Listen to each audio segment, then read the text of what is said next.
आप ये दो वीडियो देखिए। ये दो वीडियो जिंदगी के दो अलग अलग पल हैं। एक वो वीडियो है जब चेहरे पर हंसी थी, खुशी थी, क्योंकि प्यार और परिवार साथ था। एक वो वीडियो है जिसमें मौत के बाद वाला सबसे दर्दनाक लम्हा कैद है। ये हैं कानपुर के रहने वाले शुभम द्विवेदी, जिनकी 2 महीने पहले ही शादी हुई थी, मगर कश्मीर के पहलगाम में हुए आतंकवादियों के कायराना हमले में इनकी जान चली गई। 2 महीने पहले शुभम द्विवेदी ने जिंदगी की नई शुरुआत की थी। शेरवानी पहने, घोड़ी पर चढ़ते, स्टेज पर झूमते हुए, हाथ में अपनी पत्नी का हाथ थामे। वो हर पल एक जश्न था, हर फोटो में मुस्कान थी।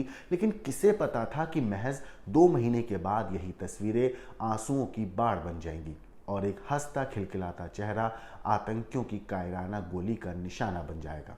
सोशल मीडिया पर शुभम और अशन्या की शादी की तस्वीरें वायरल हैं। लाल लहंगे में सजी दुल्हन, सिर पर सेहरा बांधे दूल्हा, वरमाला के फूलों से सजा मंडप और बीच में शुभम की वो मुस्कुराती आंखें।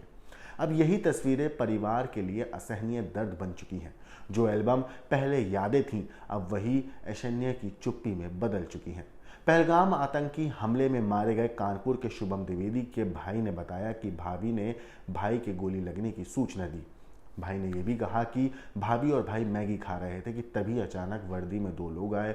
उन्होंने पूछा कि तुम्हारा धर्म क्या है, और जब जवाब सही नहीं मिला तो उनको गोली मार दी गई। इस पूरे मामले पर हमारे संवाददाता ने जब शुभम के भाई से बात करी तो देखिए उन्होंने क्या कुछ बताया उस दिन के बारे में। 3 बजे के करीब हम लोगों ने ऐसे ही हालचाल लेने के लिए, क्योंकि घूमने गए हुए थे, तो हालचाल लेने के पर्पज़ से उनको फ़ोन किया। तब उन्होंने बताया कि करीबन थोड़ी देर पहले ही यहाँ पर एक आतंकवादी हमला हुआ है और गोलीबारी चली है और बहुत घबराए हुए थे सब लोग। उन्होंने बताया कि शुभम को गोली लग गई है, पर कोई कंफर्मेशन उनके पास भी नहीं थी कि क्या है स्थिति है वगैरह वगैरह। उसके थोड़ी देर बाद, आधा घंटे बाद, जब मैं भाभी से संपर्क में आया, शुभम जी की वाइफ़ से, तो उन्होंने मुझे रोते हुए बताया कि शुभम को गोली मार दी है और बहुत रो रही थी और बहुत ही टेरर में थी, तो कुछ और बताने की स्थिति में वो थी नहीं। इसके करीबन 1 डेढ़ घंटे बाद एक वीडियो वायरल हुआ जिसमें हम लोगों ने देख करके उनकी पहचान करी, और उस वीडियो को देखने के बाद वहाँ पर भी जो लोग थे उन्होंने भी उनकी पहचान करी। तो वो हुलिया और कपड़े और जिस तरीके से, उससे फिर हम लोग को ये थोड़ा सा कंफर्म हो गया कि हाँ, उनको गोली मार दी है।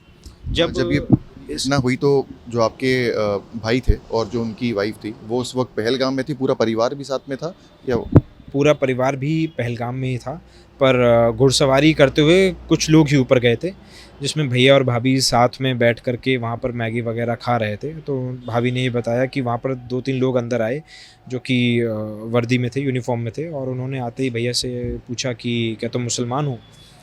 तो बहुत ही मतलब अजीब सा ये क्वेश्चन था उनके लिए, तो उन्होंने बहुत बिल्कुल नेगलेक्ट किया उसको। उसके बाद उसने कहा कि तुम कलमा पढ़ के सुनाओ अगर मुसलमान हो तो। तो भैया ने उसे कहा, अरे जाओ, परेशान मत करो, बस इतनी ही बात उन्होंने कही थी। इसके बाद उसने तुरंत शूट कर दिया और फिर बंदूक भाभी के सर पर रखी और उनसे कहा कि हम तुम्हें इसलिए छोड़ रहे हैं ताकि तुम जा कर के अपनी सरकार को बताना कि हमने तुम्हारे पति के साथ क्या किया। 2 महीने पहले ही शादी हुई थी शुभम की, उनकी वाइफ के साथ एक वीडियो भी है जो एक दिन पहले अच्छे से हंस खेल रहे हैं, गा रहे हैं। उसके बाद क्या पूरा वो घटनाक्रम था जो आपको उन्होंने बताया, जैसा आपने मुझे बताया, कैसे वहाँ पर गए थे, कैसे रिएक्ट किया, फैमिली उनके पास कब तक पहुँची, और उन्होंने कुछ बातें बताई हों? देखिए, ये तो और तो इस तरीके की कोई बातचीत नहीं हो पाई, क्योंकि सब लोग बहुत ही ऐसी कंडीशन में जहाँ पर ज़्यादा बातचीत होना पॉसिबल नहीं है। हाँ, यही मुझे बताया गया भाभी की तरफ से कि जब हम लोग ऊपर, ये लोग गए हुए थे, तो सबसे पहले इन्हीं लोगों के पास आकर के टेररिस्टों ने पूछा था। उसके बाद फिर उन्होंने फायरिंग ओपन कर दी और 2-3 और कपल्स के साथ भी इसी तरीके का वाक़या उन्होंने किया है वहाँ पर। उनका ये कहना था कि करीबन 30-40 लोगों को गोली लगी है, और उसके बाद क्योंकि भगदड़ मच गई और जिस रास्ते से घोड़े जो हैं वो ऊपर जाते हैं, वहाँ से लोग पैदल नीचे भाग रहे थे, तो काफ़ी चोट भी लोगों को आई भागते हुए। जो जिस स्थिति में था उसी स्थिति में भागते हुए आ रहा था। इसके बाद काफ़ी देर के बाद जो नीचे फैमिली थी उनसे उनकी मुलाकात हो पाई थी, और अभी तो खैर सब लोग सेफ़ हैं और श्रीनगर में आर्मी के साथ हैं।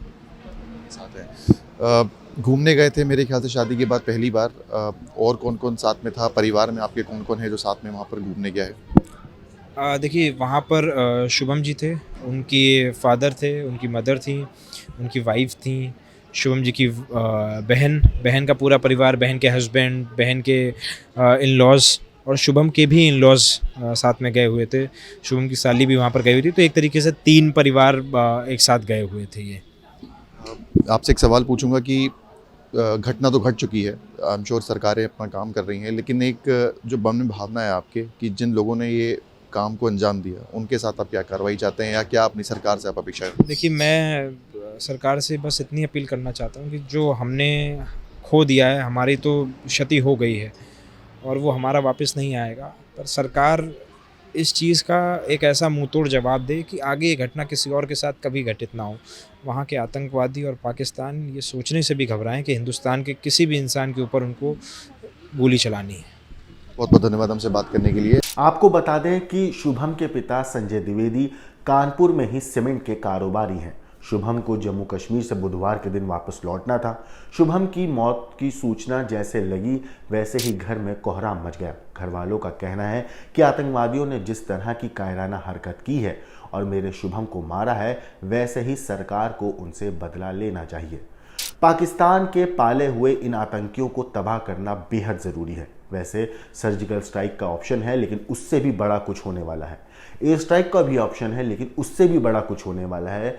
क्या पहलगाम हमले का बदला अब इतना बड़ा होने वाला है कि पाकिस्तान के साथ साथ उसके पूरे जो आका हैं, जो लोग वहाँ पे आतंकवादी पल रहे हैं, उनका भी पूरा नेस्तो नाबूद वो हो जाएंगे। मगर सबसे पहले आप रक्षा मंत्री राजनाथ सिंह के इस बयान को सुनिए। रक्षा मंत्री के एक एक शब्द के मायने बहुत बड़े हैं और रक्षा मंत्री के बयान में ही क्या बड़ा होने वाला है उसके संकेत भी मौजूद हैं, क्योंकि रक्षा मंत्री ने जो कहा वो पहलगाम हमले पर भारत सरकार का पहला आधिकारिक बयान है। मैं इस मंच से देशवासियों को आश्वस्त करता हूं, घटना के मद्देनजर भारत सरकार वो हर कदम उठाएगी जो जरूरी और उपयुक्त होगा, और हम सिर्फ उन लोगों तक नहीं पहुंचेंगे जिन्होंने इस घटना को अंजाम दिया है, हम उन तक भी पहुंचेंगे जिन्होंने पर्दे के पीछे बैठकर हिंदुस्तान की सरजमी पर ऐसी नापाक हरकतों की साजिशें रची हैं। भारत एक इतनी पुरानी सभ्यता और इतना बड़ा देश है जिसको ऐसे किसी भी आतंकी गतिविधियों से किसी भी सूरत में डराया नहीं जा सकता। ऐसी हरकतों का जिम्मेदार और इसके जिम्मेदार लोगों को आने वाले कुछ ही समय में जोरदार तरीके से नजर आएगा। मैं देशवासियों को आश्वस्त करना चाहता हूं। उम्मीद यही है कि कुछ बड़ा होने वाला है, इतना बड़ा कि पाकिस्तान में बैठे आतंकी हो, पाकिस्तानी सेना हो, पाकिस्तान का जहरीला जनरल हो या फिर पाकिस्तान की खुफिया एजेंसी ISI, सभी को मुंह तोड़ जवाब मिलेगा, क्योंकि देश की फौज तैयार है, बदले का ब्लूप्रिंट तैयार है और दुनिया के तमाम राष्ट्रीय अध्यक्षों का भारत को खुला सपोर्ट है। अमेरिकी राष्ट्रपति डोनाल्ड ट्रंप ने आतंक के खिलाफ भारत की लड़ाई का समर्थन किया है। हमले के चंद घंटों के बाद ही हॉटलाइन पर रिपोर्ट्स के मुताबिक पीएम मोदी और डोनाल्ड ट्रंप की बातचीत हो चुकी है। रूसी राष्ट्रपति व्लादिमीर पुतिन ने दहशतगर्दों को अंजाम तक पहुंचाने की लड़ाई में साथ देने का ऐलान किया है। फ्रांस, ब्रिटेन, ऑस्ट्रेलिया, इटली, दुनिया भर के हर एक मुल्क, सऊदी अरब समेत तमाम मुल्क भारत के साथ खड़े हैं। डिफेंस एक्सपर्ट्स मानते हैं कि अब की बार भारत के पास POK पर सीधी चढ़ाई का सबसे बड़ा सैन्य विकल्प मौजूद है, यानी POK पर मोदी सरकार की तरफ से कोई बड़ा ऑर्डर आ सकता है। POK पर सैन्य कार्रवाई के विकल्प की वजह भी है। LOC के करीब POK में आतंक के 42 कहते हैं लॉन्चिंग पैड एक्टिव हैं। आतंक के लॉन्चिंग पैड में 110 से 130 दहशतगर्द मौजूद हैं। POK के लॉन्चिंग पैड पर बड़ी सैन्य कार्रवाई मुमकिन है। डिफेंस एक्सपर्ट्स की माने तो POK वापस लेने का वक्त आ गया है। POK वापस लेने के लिए पाकिस्तान से युद्ध का विकल्प खुला है। POK पर एक्शन से पाकिस्तान के नापाक मंसूबों पर पानी फिरेगा। नापाक आतंकियों ने हमारे 28 बेगुनाह टूरिस्टों पर, भारतीयों पर गोलियां बरसाई हैं। देश गुस्साया हुआ है, उबल रहा है और मोदी सरकार से ऐसा बदला लेने की मांग कर रहा है हर कोई कि पाकिस्तान और उसके आतंकियों की पीढ़ियां याद रखें। ऐसे में लोगों का गुस्सा शांत करने के लिए भारत अगले कुछ घंटे में बड़ा एक्शन ले तो हैरानी नहीं होगी, क्योंकि पहलगाम हमले के बाद जिस तरह से भारत सरकार और सेना एक्टिव हुई है, उससे ये तो साफ पता चल रहा है कि इस हमले का जवाब बड़ा ही होगा, क्योंकि PM मोदी सऊदी अरब का दौरा छोड़कर लौट आते हैं और PM मोदी का हाव भाव बता रहा है कि वो चुप रहने वाले है नहीं। और अमित शाह पहलगाम में न सिर्फ पीड़ितों से मिलते हैं और मरहूमों को श्रद्धांजलि देते हैं, बल्कि गृह मंत्री हेलीकॉप्टर में सवार होकर पहलगाम में उस जगह का दौरा भी करते हैं जहां आतंकियों ने हमले को अंजाम दिया। और आपको बता दूं कि भारतीय सेना के ALH ध्रुव एडवांस लाइट हेलीकॉप्टरों को श्रीनगर, जम्मू कश्मीर और आसपास के इलाकों में उड़ान भरने की अनुमति दे दी गई है, क्योंकि ये हेलीकॉप्टर काफ़ी खतरनाक माना जाता है। यही नहीं, जम्मू कश्मीर के चप्पे चप्पे पर भारतीय सेना एक्टिव हो गई है। पाकिस्तान में भी दहशत का माहौल है कि भारत कब हमला कर देगा, पता नहीं, और ये बदला क्यों ज़रूरी है। तो इसका जवाब भी है कि पहलगाम में आतंकी हमले के बाद आए इस वीडियो से मिल जाता है। जिस तरीके से सेना की वर्दी पहनकर आतंकियों ने टूरिस्टों पर गोलियां बरसाई हैं, उसके बाद असली भारतीय सेना को भी देखकर लोग जो थे वहां पे कांप रहे थे। बदला लेना इसलिए भी ज़रूरी है क्योंकि आतंकियों ने पहले टूरिस्टों से नाम पूछा, उसके बाद उन्हें उनका मजहब पूछा गया और उन्हें गोली मार दी गई। कर्नाटक के मधुनाथ अपनी पत्नी के साथ घूमने आए थे और आतंकियों ने उन्हें पत्नी की आंखों के सामने गोलियों से छलनी कर दिया।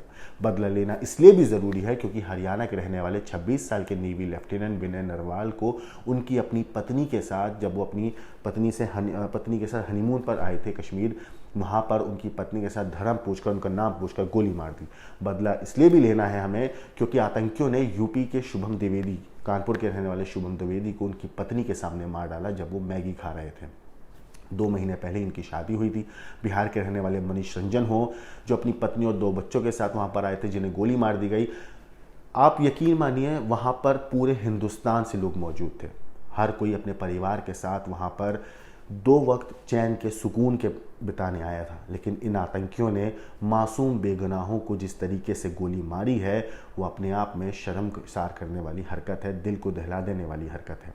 इन लोगों से बदला इसलिए भी ज़रूरी है क्योंकि इनको सबक सिखाना होगा, इन्हें बताना होगा कि हिंदुस्तान पर और भारतीयों पर अगर तुम उंगली उठाओगे या टेढ़ी निगाह से देखोगे भी, तो तुम्हें बर्बाद करने का दम हर भारतीय रखता है। क्योंकि पहलगाम हमले में इंदौर के सुशील जो थे, उनकी भी मौत हुई है। सुशील ने पत्नी जेनिफर को छिपा दिया और खुद आतंकियों के सामने खड़े हुए थे। मोदी सरकार के जहन में मरने वाले 28 चेहरे घूम रहे हैं। मोदी सरकार के जहन में देशवासियों का गुस्सा घूम रहा। उन्हें पता है कि देश का हर एक वासी चाहता है कि इन आतंकियों को ऐसी सज़ा मिले, कि इनको ऐसा सबक सिखाया जाए कि ज़िंदगी भर याद रखें और आने वाली इनकी जो नस्लें हैं, इनकी जो पीढ़ियां हैं, वो लोग भी याद रखें कि भारतीयों के साथ इस तरीके की हैवानियत करने का अंजाम होता क्या है। इस पूरी स्टोरी के ऊपर आपकी जो कुछ राय है, आपको जो भी कहना है, हमें कमेंट करके ज़रूर बताइएगा। बाकी देश और दुनिया की क्राइम की खबरों के लिए देखते रहिए क्राइम तक।